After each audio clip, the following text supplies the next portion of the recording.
Oke, assalamualaikum warahmatullahi wabarakatuh.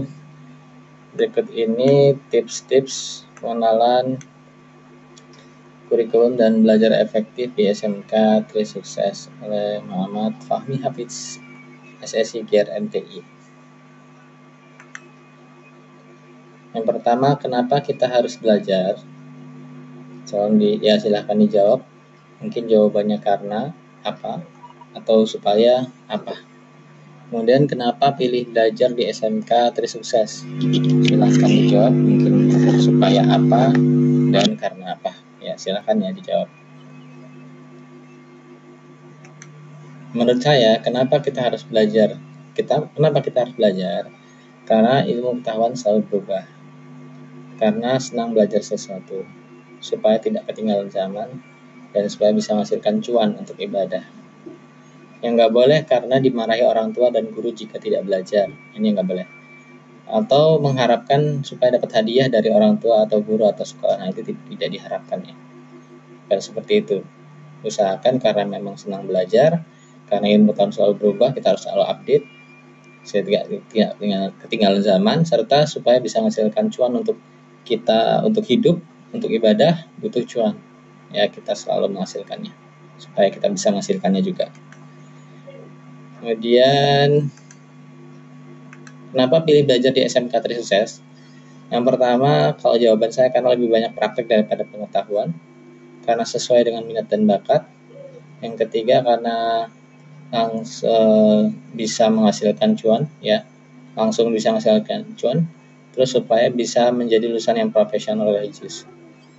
Yang tidak baik, ya kalau ada ya sebaiknya diubah mindsetnya.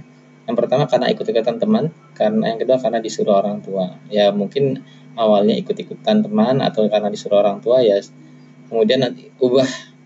Kenapa milih belajar di SMK Tri Sukses? Karena hal-hal di atas ini. Ya. Oke, next. Bagaimana caranya supaya belajar efektif dan efisien? Caranya ada 4 hal yang harus dilakukan, yaitu ABCD. Yang pertama aktif, yang kedua bersemangat, yang ketiga ceria, yang keempat dua otak. Kalau aktif itu kita biasanya tanpa disuruh kita juga mau melakukan yang kebaikan, itu namanya aktif. Ya, kalau bersemangat itu ya kelihatan dari kita melakukan sesuatu, ketika disuruh melakukan sesuatu, misal langsung dengan cepat melaksanakan, itu semangat. Berarti ceria terlihat dari muka kita, senang, gembira ya melakukannya. Jadi aktif itu jadi ini biasanya tiga-tiganya ya, aktif, bersemangat, ceria, ini gabungan ya. Dari kelihatan dari wajahnya, kelihatan dari istilahnya gerakannya langsung cepat melakukan sesuatu, terus semangat, kemudian aktif itu ya bisa dikatakan misalnya ketika diskusi kelompok, misalnya aktif memberikan ide-ide, memberikan saran-saran, memberikan opini-opini, pendapat-pendapat, sehingga kemudian aktif bersama-sama teman untuk menyelesaikan suatu masalah gitu. Memulai duluan lah aktif itu ya, mungkin berinisiatif untuk memulai duluan ya. Next, sebaiknya kita itu intinya jangan menghafal tapi berusaha memahami. Kemudian pantang menyerah, belajar bersama teman, kemudian sering praktek supaya makin terampil. Dan ini juga penting bagi kita semuanya, baik siswa maupun guru.